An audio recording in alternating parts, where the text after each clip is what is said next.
be crowned with the precious.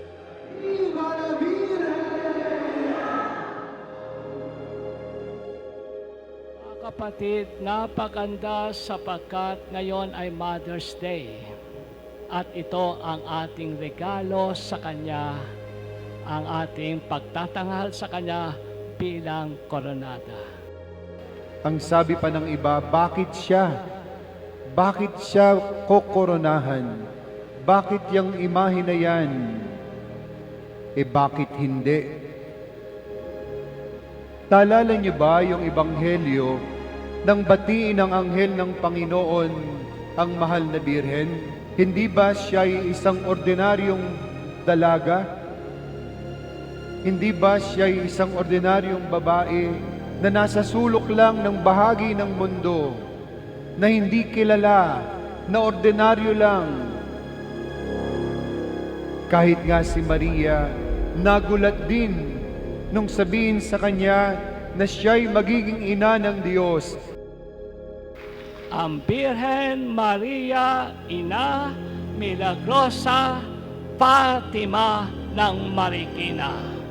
Mga kapatid, ang ating mahal na Birhen Maria ay tunay nga na para sa atin ay isang ina. Bilang ina, tayo ay kanyang inaalagaan.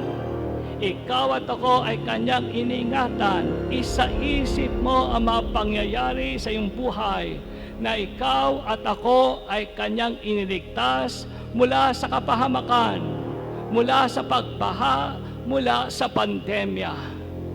Bilangin mo sa iyong buhay ang mga pagkakataon na ikay kanyang iningatan mula sa mga pagsubok at pasanin sa buhay.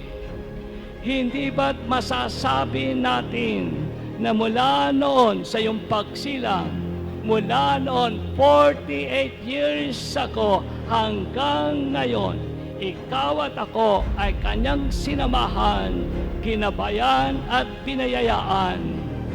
Palagi, madalas, araw-araw, siya ay ina sa atin.